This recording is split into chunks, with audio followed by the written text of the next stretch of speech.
अस्सलाम वालेकुम व्यूअर्स, कैसे हैं आप सब। मैं उम्मीद करता हूँ कि आप सब खैरियत से होंगे और अपनी छुट्टियों को खूब इंजॉय कर रहे होंगे। और इसी सिलसिले में मैंने जो आज का टॉपिक रखा है वही टॉपिक रखा है जो मैं छुट्टियों से पहले भी आपको तैयार करवा रहा था। उम्मीद है कि आपको ये टॉपिक पहले से क्लियर होगा। तो आइए अब इस टॉपिक को मज़ीद पुख्ता करने के लिए, स्ट्रॉन्ग करने के लिए इसके कंसेप्ट इसको कैरी ऑन करते हैं, ताकि आपके ऊपर छुट्टियों के दौरान आपकी पढ़ाई भी डिस्टर्ब ना हो और आपको ज़्यादा से ज़्यादा पढ़ाई की उकताहट भी ना हो। इसलिए मैंने वही टॉपिक रखा है जो मैं पहले आपको करवा रहा था। तो आइए एक्सरसाइज 1.1 क्वेश्चन नंबर 4 के पार्ट नंबर 5 की तरफ चलते हैं। इसमें हमारे पास जी ऑफ एक्स दिया गया पीस वाइज फंक्शन के ऊपर। तो ऊपर हमारे पास जो पीस वाइज फंक्शन दिया गया वो 6x + 7, इसकी डोमेन है हमारे पास x इज़ लेस देन और इक्वल टू -2। इसी तरह दूसरा पीस वाइज फंक्शन है 4 - 3x, और ये -2 से जो लेस नंबर्स हैं वो, यानी यहाँ पे -2 से ग्रेटर, -2 से जो ग्रेटर नंबर्स हैं वो हमें यहाँ पे दिए गए हैं। तो आइए इसकी डोमेन निकालते हैं। ऊपर वाले फंक्शन की डोमेन आप देख सकते हैं -2 और -2 से छोटे नंबर्स, ठीक है जी, यानी कि सारे -3, -4, -5, -6 और से लेकर -∞ तक हमारे पास इस फंक्शन की डोमेन होगी। और नीचे वाले फंक्शन की डोमेन क्या होगी, -2 इंक्लूड नहीं होगा, इसलिए मैंने ये वाली ब्रैकेट लगाई है। जब इंक्लूड होगा कोई नंबर तो ये वाली ब्रैकेट लगाई जाएगी। तो -2 इंक्लूड नहीं है, इसलिए ये ब्रैकेट लगा के तो हमारे पास इससे तमाम बड़े नंबर से हमने लगाने होते हैं। तो इसमें -1, 0, 1, 2, 3 यानी कि इन्फिनिटी तक हमारे पास इसकी डोमेन होगी। जब इन दोनों को इकट्ठा करेंगे तो ये हमारे पास आ जाएगा -∞ से लेकर +∞, यानी कि सारी की सारी जो रियल लाइन है हमारे पास वो इस फंक्शन की डोमेन बन जाएगी। अब क्योंकि इस फंक्शन की हमारे पास जो डोमेन है वो हमारे पास रियल लाइन आ गई है, तो कोई भी नंबर जब हम पुट करेंगे तो उसमें जो हमारे पास आंसर आएंगे वो हमारे पास रेंज बन जाएंगे। तो रेंज हमारे पास क्या आ जाएगा, -∞, ऊपर वाले फंक्शन में -∞ से लेकर -5 तक, और नीचे वाले फंक्शन में -∞ से लेकर 10 तक, ठीक है। इसके अंदर अंदर ही यानी हमारी डोमेन आएगी, इसके बाहर हमारी रेंज नहीं आ सकती। तो जब इन दोनों को हम इकट्ठा करेंगे तो -∞ से लेकर +10 तक हमारी रेंज जो है वो हमारी रेंज बन जाएगी फंक्शन की। दोनों फंक्शंस की रेंज हमारे पास क्या बन जाएगी, -∞ से 10 तक। आइए अब इसके ग्राफ की तरफ चलते हैं। ग्राफ पे जाने से पहले आपको पता है कि हमने पहले इसके पॉइंट्स फाइंड करने होते हैं, और पॉइंट्स हम इस टेबल में निकाल लिए हुए हैं हमने। तो क्योंकि ऊपर वाले फंक्शन की जो डोमेन दी गई थी वो हमारे पास -2 से स्टार्ट हो रही थी। तो जब मैंने ऊपर वाला फंक्शन यानी 6x + 7 में -2 पुट किया तो हमारे पास आंसर आ गया -5। ये कैसे आया ये मैं आपको करके दिखा देता हूँ। जब मैंने g(x) की जगह -2 जब मैंने पुट किया तो ये हमारे पास आ जाएगा 6x की जगह -2 + 7, ये आ गया -12 + 7, तो ये आ जाएगा जी -5। इसी तरह जब आप -3 को पुट करेंगे x की जगह तो आपका आंसर क्या आ जाएगा वो भी मैं आपको निकाल के बता देता हूँ। ये -18 + 7, ये आ जाएगा जी -11, ठीक है जी। तो हमारे पास -2 के ऊपर -5 आंसर आ रहा है और -3 के ऊपर -11 आंसर आ रहा है। आइए पहले इसका ग्राफ देख लेते हैं, फिर उसके बाद दूसरे फंक्शन का ग्राफ देखते हैं। 2 पे -5 और -3 पे -11। हाँ जी, अब ये देखिए ये हमारे पास g(x) = 6x + 7 का ग्राफ है जी। तो -2 हमारे पास x का पॉइंट था और -5 y का पॉइंट था। तो ये हमारे पास क्योंकि x एक्सिस है पॉजिटिव x एक्सिस, ये नेगेटिव x एक्सिस है, और ये नेगेटिव y एक्सिस, और ये पॉजिटिव y एक्सिस है, ठीक है जी। तो -2 हमारे पास इस साइड पे होता है और -5 y की इस साइड पे नीचे होता है। तो जब इन दोनों को हम इकट्ठा करके देखेंगे ये -5 के सामने और -2 के सामने, तो हमारे पास ये वाला पॉइंट बन जाएगा। इसी तरह दूसरा पॉइंट हमारे पास -3 के सामने ये है और -11 के सामने यहाँ पे ये हमारे पास बन जाता है। x का -3, y का -11। जब हम इन दोनों को मिलाएंगे तो ये हमारे पास 6x + 7 का ग्राफ बन जाएगा। इसी तरह आप दूसरे फंक्शन की तरफ चलते हैं, 4 - 3x। अब इसके अंदर मैंने कुछ पॉइंट्स पुट करवाए हैं। -1.99 पुट करवाया तो 9.97 आ गया, -1 पुट करवाया तो 7 आ गया, 0 पुट करवाया तो 4 आ गया, 1 पुट करवाया तो 1 आ गया, 2 पुट करवाया तो -2 आ गया। अब जब इन पॉइंट्स को मैं मिलाऊंगा बनाऊंगा ग्राफ के अंदर, तो हमारे पास ये 4 - 3x का ग्राफ आ जाएगा। हाँ जी, तो मैंने 4 से 5 पॉइंट्स बनाए थे, उसमें से मैंने 2-3 आपको लिख के बता दिए। 1 के ऊपर 1 मिलाना था, तो दोनों यानी y का 1 ये है, x का 1 ये है, तो ये यहाँ पे मिल जाएगा। इसी तरह x का 0 और y का 4 वो यहाँ पे मिल जाएगा। इसी तरह x का -1 और y का 7 वो यहाँ पे मिल जाएगा। तो मैं इस लाइन को मिला लूँगा, तो जहाँ पे ये लाइन ये मिल रही है, ये हमारे पास आ गया है g(x) = 4 - 3x का ग्राफ आ गया। ठीक है जी, तो आइए चलते हैं नेक्स्ट पार्ट की तरफ। अब पार्ट नंबर 6 है हमारे पास, g(x) = x - 1। इसमें हमारे पास जो डोमेन है x << 3 यानी कि 3 से छोटी वैल्यूज़, और दूसरा है 2x + 1, इसमें x से बड़ी यानी 3 से बड़ी वैल्यूज़। ठीक है, तो जब इन दोनों की डोमेन को मैं इकट्ठा करूँगा, यानी -∞ से लेकर 3 तक, यानी 3 शामिल नहीं होगा। ठीक है, तो इधर 3 शामिल होगा और 3 से बड़ी यानी 3 से लेकर +∞ तक। जब इन दोनों की डोमेन्स को इकट्ठा करूँगा तो -∞ से लेकर +∞ तक हमारे पास इसकी डोमेन आ जाएगी।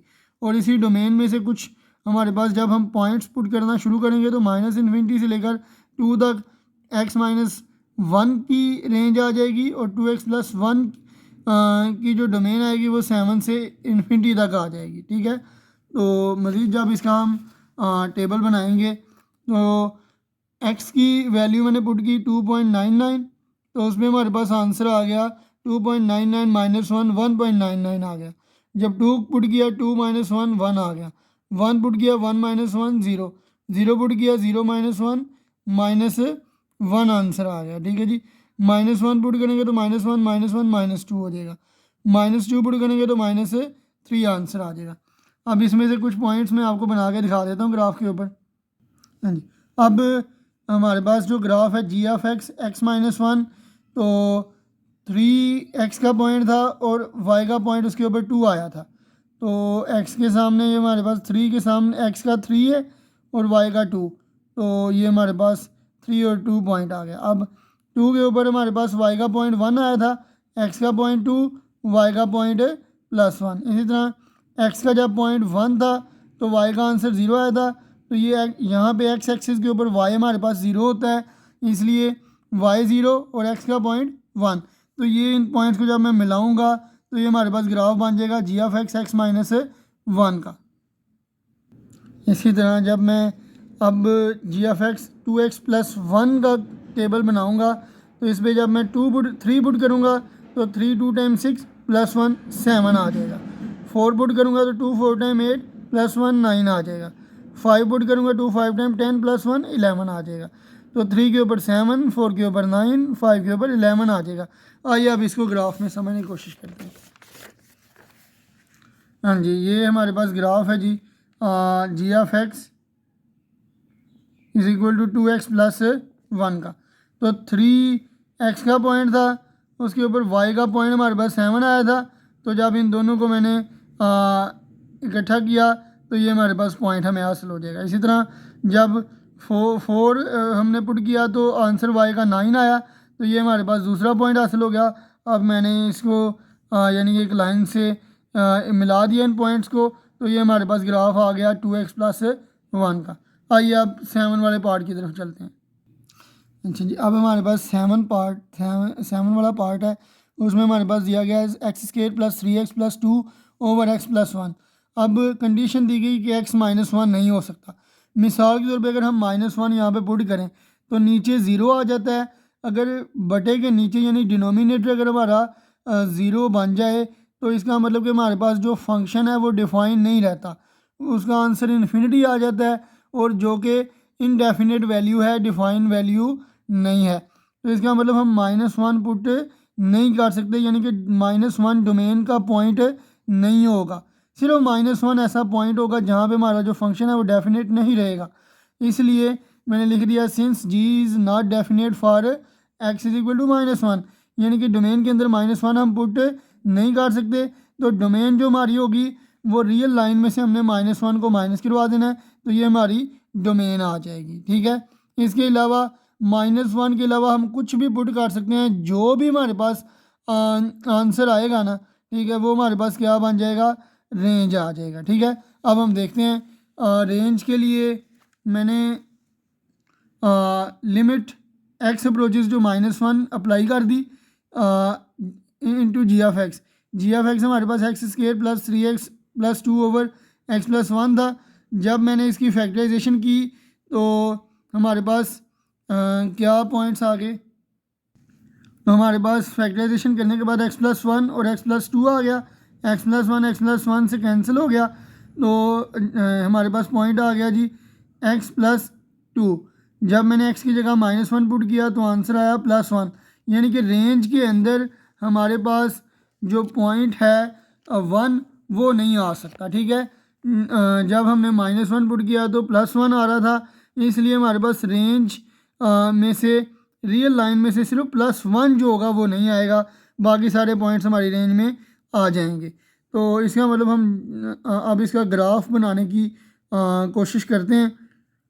अब ग्राफ बनाने के लिए, हाँ जी, अब इसका जब मैंने टेबल बनाया तो जब मैं -2 पुट करूँगा आंसर 0 आ जाएगा।